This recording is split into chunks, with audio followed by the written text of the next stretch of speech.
Sei daichem kodesh Ivarchi es Hashem Sei daichem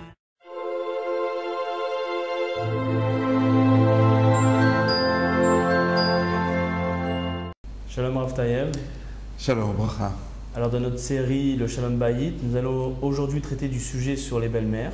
Alors je tiens à préciser d'abord, j'adore ma belle-mère, comme ça, je ne veux pas d'histoire. Ouais, alors pour parler de belle-mère, il va falloir faire une petite introduction quand même et expliquer pourquoi le problème de la belle-mère est un problème assez grave dans le domaine du couple. Il y a une mitzvah dans la Torah qui s'appelle la mitzvah de Sota. Qu'est-ce que c'est que la mitzvah de Sota? Quand par exemple une femme avait été soupçonnée par son mari d'adultère, par exemple il lui avait dit de ne pas s'isoler avec tel homme dans un endroit, et malgré tout elle a outrepassé l'ordre de son mari entre guillemets, et elle s'est isolée avec lui. Maintenant naturellement il n'y a pas eu de témoin, on ne sait pas si elle a trompé son mari ou pas. Donc lorsqu'il y avait le temple de Beth Amikdash à Jérusalem, cet homme-là devait donc amener sa femme chez le Kohen, et le Kohen devait faire la chose suivante, il devait prendre un verre d'eau dans lequel il allait diluer le nom de Dieu qui était écrit, et donc toute l'encre s'effaçait à l'intérieur, et ensuite elle devait boire cette mixture. Si la femme n'avait pas fauté, et si elle n'avait pas eu d'enfant pendant tout ce temps-là, elle tombait enceinte miraculeusement. Et si jamais elle avait fauté, bien l'eau rentrait dans les intestins, lui éclatait les intestins à l'intérieur et elle mourait sur le coup. Donc c'était la mitzvah de la sota. Qu'est-ce qu'on apprend de cette mitzvah qui est assez particulière? D'abord, on sait que lorsque Kadosh Baruch Hu a créé le monde, il a dit Kol ma shebarati, lo barati et la lirvodo. Tout ce que j'ai créé dans ce monde-ci, je l'ai créé, l'irvodi, je l'ai créé uniquement en mon honneur. Donc, et on voit donc que la finalité donc, de la création du monde, c'est donc l'honneur d'Akadosh Baruch Hu. L'honneur de Dieu, c'est aussi son nom. Et lorsque maintenant Dieu lui-même donne une mitzvah de ce type-là et permet qu'on efface son nom en faveur donc du Shalom Bayit pour restaurer donc la paix entre un homme et une femme, on voit donc que c'est la chose la plus importante qui soit. Donc ça veut dire que Akadosh Baruch Hu, en d'autres termes, est prêt à renoncer à son honneur afin qu'il y ait la paix, qu'il y ait le shalom entre un homme et sa femme. Donc on est en train d'apprendre la chose suivante, c'est que il n'y a rien de plus grand dans le monde que le Shalom Bayit. C'est la seule fois où dans la Torah où on voit une chose pareille, qu'Akadosh Baruch Hu, que Dieu est prêt à renoncer complètement à tout son honneur au profit justement de la paix qu'il peut y avoir dans un couple. Donc on voit que cette notion de Shalom est immensément importante et qu'elle doit, on va dire, prévaloir à toutes les situations possibles, inimaginables dans le domaine du Shalom Bayit. Alors maintenant, donc on en arrive à notre sujet, donc des belles-mères. Est-ce que c'était un message pour les belles-mères? Ça veut dire taisez-vous et laissez la paix entre le couple ou... C'est même pas ça, c'est que le couple doit faire tout ce qui est en sa possibilité de restaurer le shalom. On ne doit rien laisser, aucune dispute, aucune marloquette, ne pas invectiver sa femme ni son mari en aucune manière, parce que le Shalom Bayit est tout en haut de la pyramide des valeurs dans le monde, au-delà même du kavod de Dieu, parce que Dieu lui-même est prêt à effacer son nom au profit justement du Shalom Bayit. Donc qu'est-ce qu'on apprend de là? Que le Shalom Bayit est au-delà de tout, il n'y a rien de plus grand que cela. Alors parfois il y a des gens malheureusement qui viennent s'immiscer dans le Shalom Bayit d'un couple. Ces gens-là, en général, sont les gens les plus proches qui soient du couple. Ce sont les parents ou les beaux-parents. Parce que les parents sont aussi beaux-parents, les beaux-parents sont aussi parents, puisque c'est dans les deux sens. Et le mari ou la femme peuvent parfois se plaindre de leur belle-mère. En général, on se plaint plus de la belle-mère que du beau-père. Je ne sais pas si vous avez remarqué, le beau-père il est quasiment inexistant dans l'histoire. En général, 90% des problèmes, ce sont les belles-mères qui le réalisent. Et donc lorsque le mari ou la femme se plaignent donc de leur belle-mère, ou des beaux-parents en général, cela crée une très grande peine, en général chez l'un des deux, ou chez le mari ou chez la femme. Il y a une très grande peine qui se...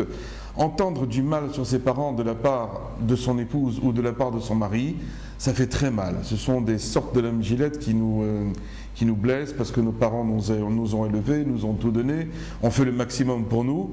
Et voilà que la femme de ma vie ou l'homme de ma vie est en train justement de casser cette image des parents qui ont tout donné à leur enfant. Et c'est quelque chose qui est très difficile. Alors comment il faut réagir ? Qu'est-ce qu'on fait lorsque la femme se met maintenant à critiquer notre mère, ou quand c'est nous qui commençons à critiquer sa mère? Quelle doit être la réaction de l'un ou de l'autre? Qu'est-ce qu'on va faire dans ces cas-là? Qu'est-ce que vous auriez fait, vous? Tout d'abord, j'aimerais peut-être me demander pourquoi les belles-mères font ça. Parce qu'en tant que parent, peut-être on pense qu'on veut toujours le bien pour son enfant. Si on voit par exemple sa belle-fille mal se conduire avec son fils, c'est sûr qu'on ne fait pas ça par plaisir ou qu'on ne lui parle pas par plaisir. Alors, est-ce que la belle-mère devrait d'abord se taire, prendre sur elle-même, essayer… Il faut savoir que les relations belle-mère et belle-fille, c'est une malédiction depuis les temps ancestraux.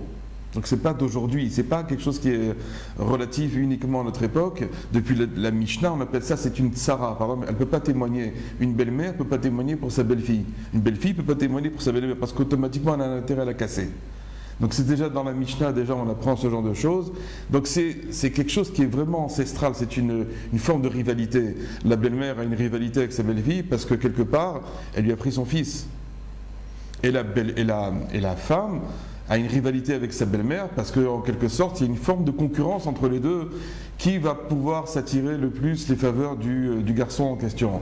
Donc c'est sûr qu'il y a un problème. Malgré tout, malgré la peine que l'on peut avoir lorsque la femme parle sur sa mère ou que le mari parle sur sa belle-mère, il y a une peine immense qui est générée par tout ça. Malgré tout, on l'a dit tout à l'heure, le Shalom Bayit, dans la pyramide des valeurs, est tout en haut. Donc si on dit que c'est tout en haut, ça veut dire que c'est même au-delà du respect des parents. Ça ne veut pas dire pour autant qu'on ne doit pas respecter ses parents. Attention qu'on ne se promène pas sur mes paroles. Mais ça veut dire qu'on doit préserver le Shalom Bayit avant même de respecter ses parents. Donc ça veut dire que la femme ou le mari a préséance par rapport à la mitzvah de Kibud Abahem de respecter ses parents. C'est ça ce qu'on est en train de dire maintenant. Et c'est une notion qu'il faut absolument intérioriser, à savoir si je me trouve maintenant en porte-à-faux entre ma mère et ma femme, il faut savoir comment je dois agir dans ces cas-là. Comment je dois faire? Si j'entends ma femme maintenant qui commence à parler sur ma mère, qu'est-ce que je dois faire? Je dois prendre la défense de ma mère et donc rabaisser ma femme, ou je dois écouter ma femme et ne pas trop compter ma mère pour l'instant? Sortir de la maison? C'est pas évident du tout. Hein. Donc ça veut dire qu'en d'autres termes, comment on doit réagir? Bien, on doit donner raison à sa femme. C'est ça la manière de réagir, c'est donner raison à sa femme, c'est la comprendre, la protéger. Et je vais vous dire pourquoi il faut agir ainsi. Parce qu'en fin de compte, il n'y a pas de plus grand kavod pour les parents lorsque leur fils a du Shalom Bayit dans sa vie. Et il n'y a pas pire manque de kavod pour ses parents lorsqu'il n'y a pas de Shalom Bayit dans la vie de leur fils ou de leur fille. C'est pareil, quand je dis fils ou fille, prenez ça à l'identique. Ça veut dire que les parents se sont tués pour éduquer leurs enfants. Ils les ont mariés. Ils n'attendent qu'une seule chose de leur part, c'est d'avoir des bonnes nouvelles.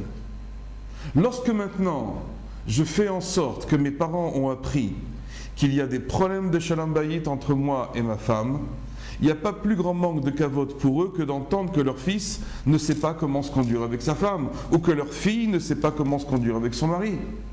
Donc en fin de compte, qu'est-ce que j'ai fait dans cette histoire? J'ai perdu mon Shalom Bayit parce que je me suis disputé avec ma femme ou avec mon mari. Et d'un autre côté, lorsque les choses vont maintenant arriver aux oreilles des parents ou des beaux-parents, en fin de compte, ils vont en être attristés. Donc j'ai perdu sur tous les plans. J'ai perdu mon Shalom Bayit et j'ai perdu le respect des parents. Oui, mais là on parle d'un cas où c'est les parents qui en sont les coupables de ce… Ils sont les coupables, mais ils ne sont pas présents. C'est-à-dire maintenant c'est entre moi et mon épouse. Comment maintenant moi je dois réagir? Lorsque mon épouse me parle du mal sur ma mère ou sur mon père, comment je dois réagir? Comment je dois faire? Alors, la seule solution d'abord pour l'instant T, c'est de protéger mon Shalom Bayit. D'abord qu'il n'y ait pas de marloquette entre moi et elle, ou entre Lui donner raison alors? Il faut lui donner raison. Il faut la protéger. Si elle a tort. Même si elle a tort. Il faut la comprendre. Après, naturellement, il va y avoir une phase de discussion. Mais pour l'instant, lui montrer qu'on est avec elle. Ou qu'on est avec lui. et qu'il n'y a pas de préférence pour l'instant pour nous. Comment lui expliquer? Comment lui dire? C'est que pour moi, à mes yeux, tu es plus importante que tout. Puisque c'est Dieu lui-même qui fait ça. Dieu nous a montré que même son kavod, qui est la finalité de la création du monde, pour Akadosh Baruch Hu, le Shalom Bayit est au-delà de tout, même au-delà de son nom, même au-delà de son kavod. Donc lorsque maintenant moi je me trouve en position par rapport à ma femme, ou la femme par rapport à son mari, qu'est-ce qu'elle doit comprendre? Qui a la préséance? Est-ce que ce sont les parents ou c'est le Shalom Bayit? De Dieu, d'Akadosh Baruch Hu lui-même, Birvodo Be'atzmo, on apprend que c'est d'abord le Shalom Bayit qui a la préséance. Donc vous dites aux parents que même s'ils on ne dit rien aux parents, pour l'instant les parents ne sont pas dans l'histoire. D'avoir raison dans une dispute, par exemple la belle-mère et la fille a dit à son mari, tu dis à ta mère de sortir de chez moi, il est préférable pour la belle-mère d'avoir ce manque de respect de sortir que plutôt laisser On va dire que le cas où il y a la présence des parents, c'est encore un cas à part. Là, je parle pour l'instant dans un cas où les parents ne sont pas avec nous. Où justement il y a une discussion parce que la belle-mère s'est mal conduite envers la belle-fille par exemple, le couple rentre à la maison et commence à discuter, j'en ai marre de ta mère, elle me fait ci, elle me fait ça, elle me fait des réflexions, etc. Donc on sent que l'atmosphère devient électrique à la maison. Quelle doit être mon attitude, moi en tant que mari par rapport à ma femme, ou quelle doit être l'attitude de la femme par rapport à son mari? Comment on doit réagir dans ces cas-là? La réaction elle est simple, il faut prendre parti pour son conjoint. De dire c'est vrai, tu as raison, ma mère n'aurait jamais dû se conduire comme ça avec toi. Jamais elle aurait dû faire cette réflexion en public. Jamais elle aurait dû faire ci et ça, etc. Prendre parti pour son conjoint. C'est ça ce qu'on est en train de dire maintenant. Dans le cas où maintenant les parents seront présents, c'est encore une autre histoire. Mais pour l'instant, parlons de ce cas-là uniquement. Comment je dois être? Je dois lui faire comprendre que je suis avec elle ou que je suis avec lui, si c'est une femme. Donc on voit que, en fin de compte, cette histoire de prendre parti en tout cas pour les parents, ça va entraîner en tout cas, parce que quand on prend parti, ça veut dire qu'on cherche quelque part à respecter ses parents, à donner du kavod à ses parents. Mais si maintenant, en fin de compte, je n'arrive pas à me mettre en shalom bayit avec mon épouse, ou la femme avec son mari, eh bien en fin de compte, qu'est-ce qui va se passer? C'est que tout le kavod, tout l'honneur que je voulais donner à mes parents, est perdu. Donc là où j'aurais voulu réussir, en fin de compte, j'ai perdu complètement l'histoire. Donc on a tout perdu sur tous les plans. C'est ça ce qu'il faut comprendre. Dans tous les cas, j'aurais tout perdu. J'ai perdu mon shalom bayit et j'ai perdu le respect de mes parents. Donc ça ne servait à rien tout ce qu'on a fait. Vous comprenez qu'est-ce qu'on est en train de dire? Donc maintenant, quel est le plus grand désir que peuvent avoir des parents? C'est de voir leur enfant, leur fils ou leur fille qui réussit son shalom bayit. Quand on les a amenés sous la choupa, pourquoi les parents pleuraient, les beaux-parents pleuraient de joie, etc. Parce que c'est un aboutissement. C'est un aboutissement. Ils se marièrent et eurent beaucoup d'enfants, comme dans tous les bons films. Il n'y en a plus beaucoup des films comme ça. Mais bon, à l'époque, ils se marièrent et eurent beaucoup d'enfants. Donc ça veut dire que l'apothéose, c'est de réussir sa vie, son shalom bayit. Maintenant, lorsque les parents les ont amenés sous la choupa, leur but essentiel, c'était quoi? Qu'ils réussissent leur shalom bayit. C'est ça ce qu'on est en train de dire. Donc maintenant, en fin de compte, si les parents apprennent que ça ne marche pas dans le couple, il n'y a pas plus grande torture pour des parents que d'apprendre que leurs enfants, ça se passe mal. C'est la pire des choses, parce que les parents se sont tués pour éduquer leurs enfants, pour les amener sous la roupa et qu'ils fondent un foyer et qu'ils aient des enfants. Maintenant, ils n'y arrivent pas, c'est horrible. Il n'y a rien de pire quand les parents apprennent qu'il va y avoir un divorce de leurs enfants, ou que la fille va revenir à la maison, ou que le garçon va revenir à la maison. C'est la pire des choses qu'on peut souhaiter à quelqu'un. Et tous les parents qui nous écoutent sont tout à fait conscients de la chose. Je n'invente pas une chose quand je dis ça. Donc maintenant, quelle doit être l'attitude du mari, en tout cas, lorsqu'il voit que sa femme est en train de critiquer sa mère? Qu'est-ce qu'il doit faire? Et que si, par exemple, ils sont en présence, quel doit être le rôle du mari dans ce cas-là? Calmer les deux côtés? Il faut jouer le rôle de l'arbitre. Parce que d'un côté, on a sa femme, et d'un autre côté, on a sa mère. Manquer de kavod à sa mère, en présence de sa mère, là, c'est une autre histoire. En présence de sa femme? Ouais, en présence de sa femme, en présence de sa mère. C'est-à-dire, on est là, il y a notre femme, et il y a notre mère. Qu'est-ce qu'on fait? La seule solution qui nous reste dans ces cas-là, c'est jouer à l'arbitre. Essayer de temporiser, essayer de calmer les esprits. Surtout, ne prendre parti pour personne. Mais essayer de ramener le shalom. C'est ça ce qui nous incombe, nous, en tout cas pour les hommes, de la manière, de la conduite à adopter lorsqu'on se trouve, et malheureusement, ça arrive souvent ce genre d'histoire. Il suffit que la mère, donc la belle-mère de la femme, ait commencé à avoir une petite, on va dire, une petite critique, comment tu ranges ta maison, comment tu t'occupes des enfants, comment tu as fait tel manger, etc. Et qu'il y ait justement déjà une tension presque électrique entre la femme et la belle-mère pour que ça explose en un mois de temps. Si par exemple on sait que les relations ne sont pas au beau fixe, il vaut mieux tempérer les visites. Il n'y a aucune mitzvah d'aller visiter ses parents ou ses beaux-parents quand on sait que ça peut se terminer en choc électrique. Mais là, pour revenir dans votre exemple, vous nous demandez de rester neutre. Mais vous nous avez dit juste avant de donner raison à sa femme. Alors si vous êtes neutre, là elle va vous dire, mais tu m'avais dit que c'est moi qui avais raison. On doit donner raison à sa femme quand on n'est pas en présence de sa mère. Ça j'ai compris. Voilà. Mais là, et si comme la maintenant femme on est dit à en son mari présence devant sa mère, mais tu m'avais donné raison, donc tu sais plus ce que tu veux. Mais maintenant qu'on est en présence des deux, là il faut jouer encore plus fin. On est comme entre le marteau et l'enclume, hein. C'est très difficile. Mais si jamais on prend parti pour l'un ou pour l'autre, on aura perdu dans les deux cas. Parce que si jamais je prends parti pour ma femme et que ma mère elle entend ça, espèce de lâche, tu n'as pas honte pour une femme, tu m'achètes. Ça veut dire on est perdu, on est complètement perdu. Et après il va falloir remonter la chose et donc attaquer la femme. On va se trouver, on n'aura plus aucune solution. Et le kiboud abem en question, le kavod des parents, il est complètement perdu dans ce cas-là aussi. Là aussi on a raté la mitzvah. Et c'est une mitzvah qui nous incombe jusqu'à la fin de notre vie.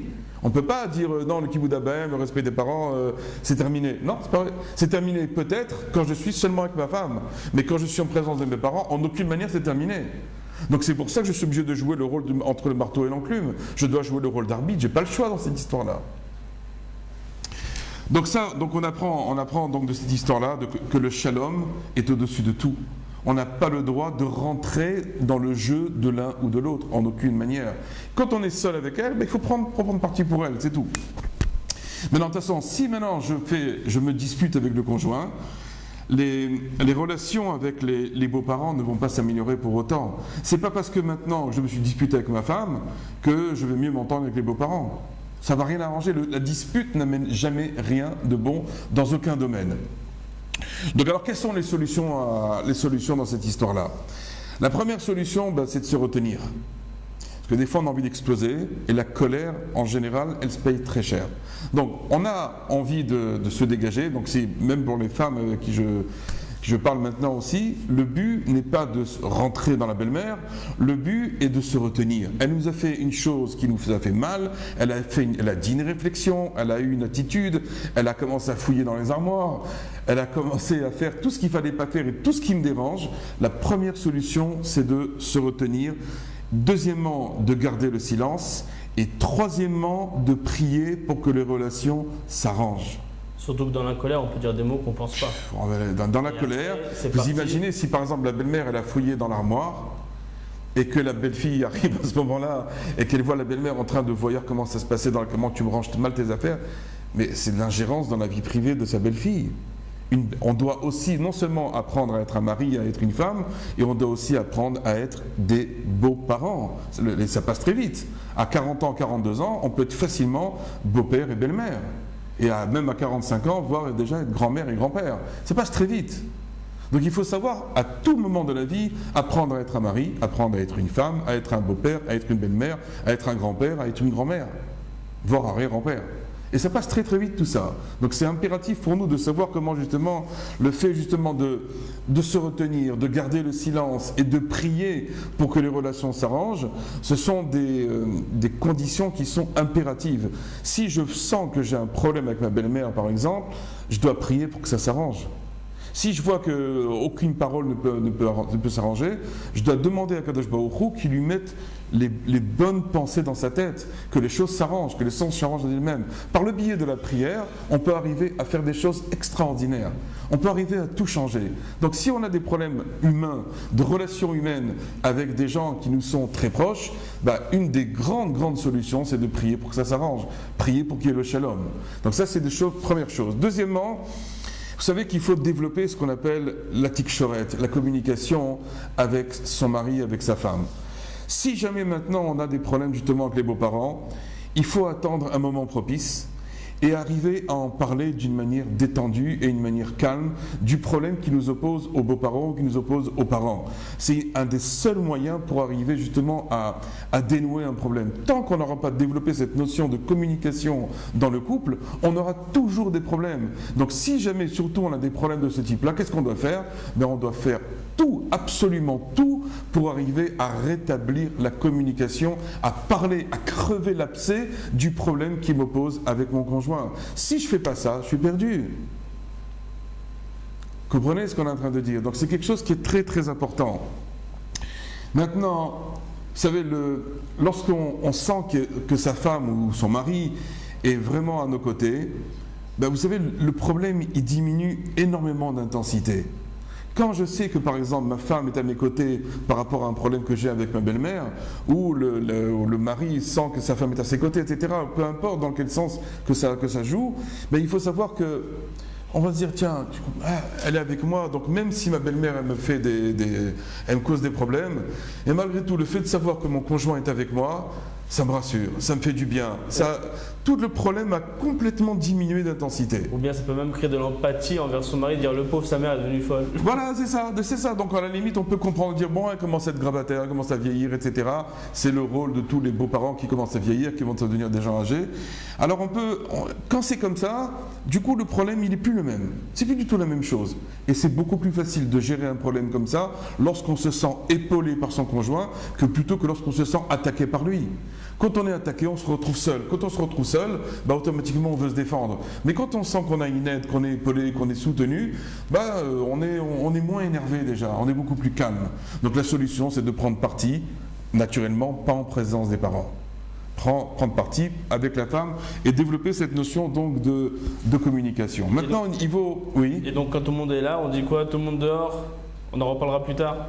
Quand les beaux-parents sont là? Quand il y a une dispute, il y a la belle-fille, les beaux-parents, tout le monde, la tension maximum à la maison. Il faut calmer les esprits. Il faut dire tout le monde dehors, hop. Non, si jamais ils sont à la maison, on ne va pas mettre les parents dehors, on ne peut pas faire un truc pareil.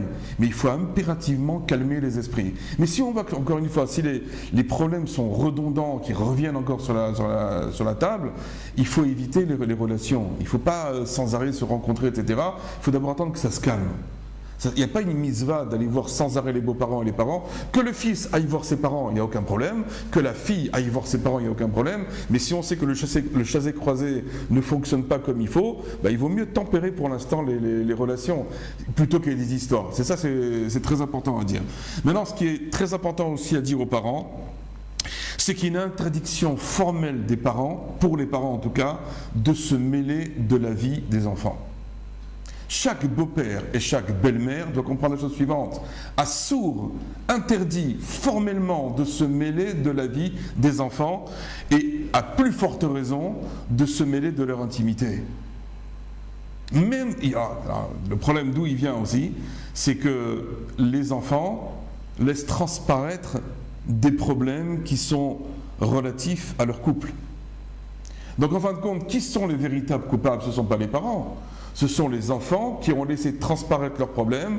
Ils ont fait oui-dire de ce qui se passait chez eux. Ils ont fait comprendre par des allusions, par une discussion à table ou en famille, etc., des problèmes qui se passaient chez eux. Les parents comprennent qu'il y a un problème. Et comme tout père ou toute mère normale qui sent que son fils ou sa fille est en détresse, bah, ils vont vouloir intervenir. Or, c'est justement là où on va comprendre qui sont les beaux-parents qui sont des tzadikim, qui savent comment se conduire. Le beau-père ou la belle-mère qui sont des tzadikim, c'est ceux qui ne se mêlent pas de la vie des enfants et encore moins de leur intimité. Si jamais on se mêle de ça, je peux vous assurer que ça va devenir une hécatombe, une catastrophe totale, et ça peut se terminer. Sachez qu'une grande partie des divorces provient parce que les beaux-parents se mêlent de la vie des enfants, ou les parents se mêlent de la vie des enfants.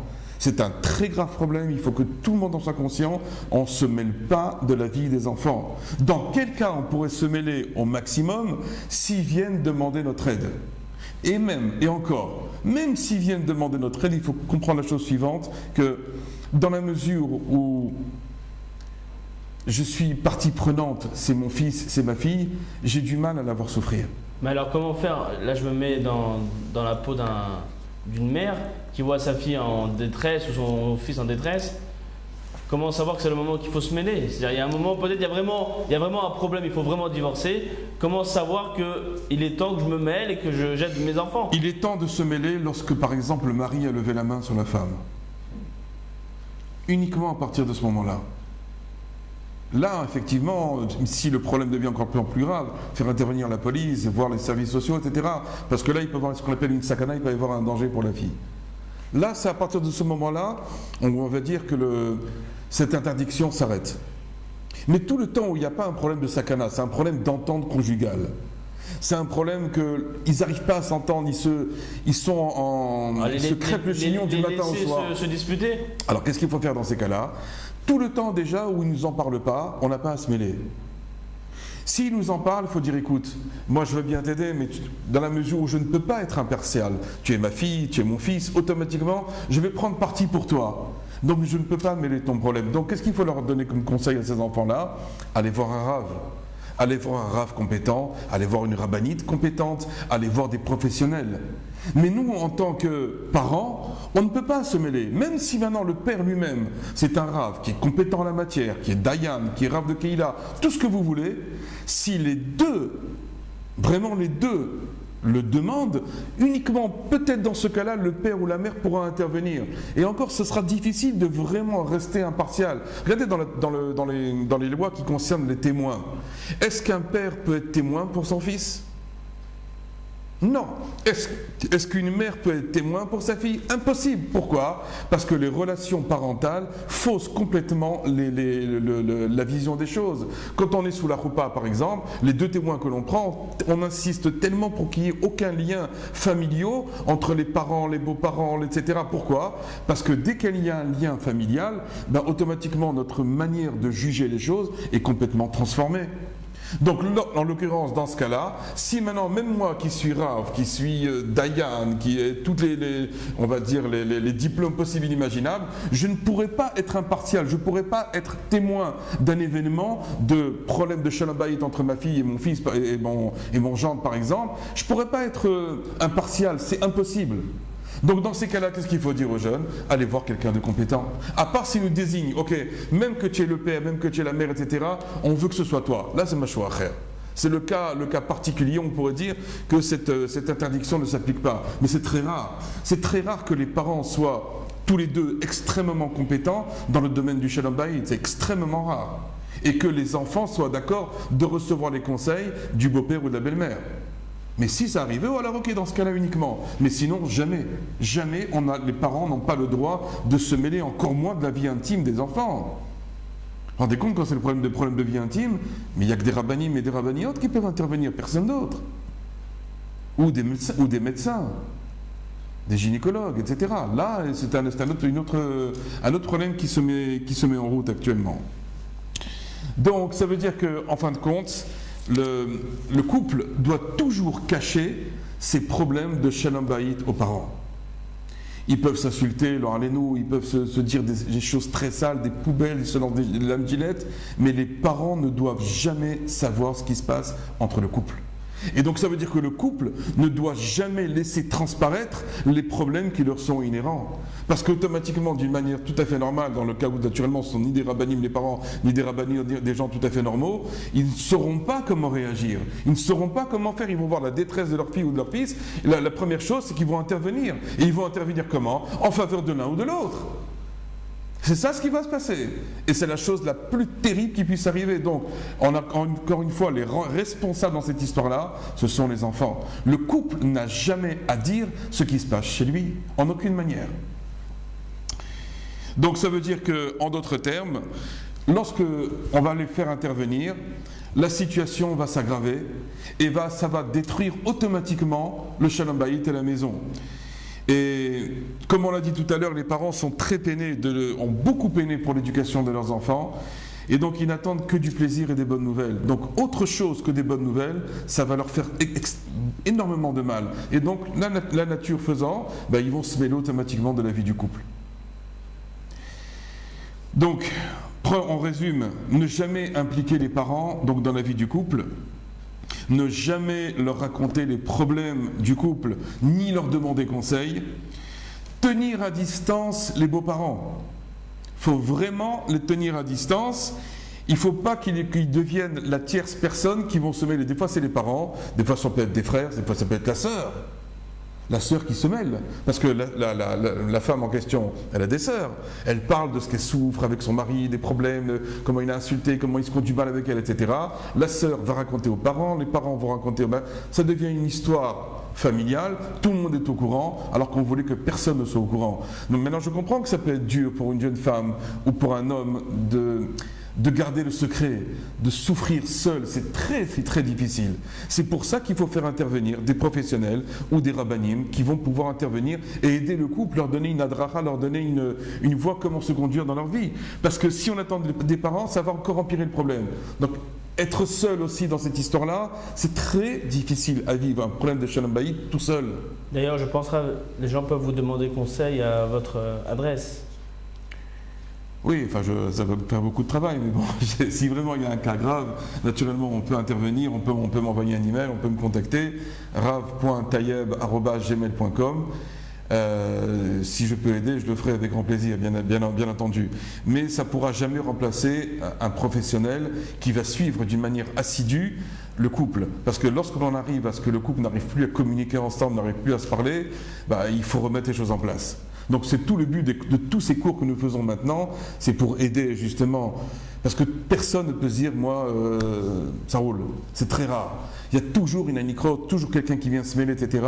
Et il faut impérativement savoir comment se conduire dans ces cas-là. Et donc c'est le but de tous ces cours en vidéo que nous faisons actuellement.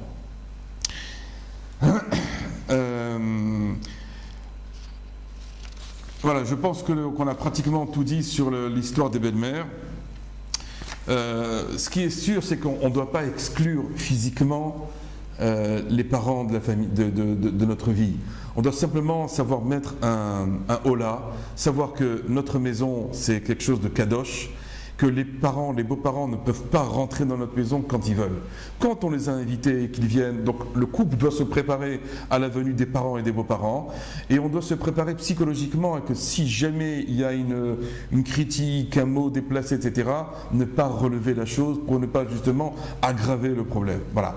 Je pense qu'on a grosso modo fait un tableau relativement bien brossé donc des relations avec les beaux-pères et les belles-mères. Donc soit on est le couple, savoir comment agir par rapport aux beaux-parents et aux parents, soit on est soi-même beaux-parents, savoir justement comment on doit agir aussi par rapport aux enfants, etc. Chacun a son rôle, chacun a son endroit bien défini et chacun ne doit pas empiéter sur les plates-bandes d'autrui.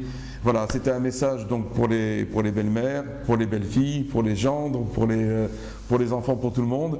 B'ezrat Hashem, qui est beaucoup de shalom, et n'oubliez pas la chose suivante, le shalom est au-delà de tout, même au-delà du kavod de Dieu. On ne peut pas faire plus que ça. À très bientôt et bien, Hatzlacha.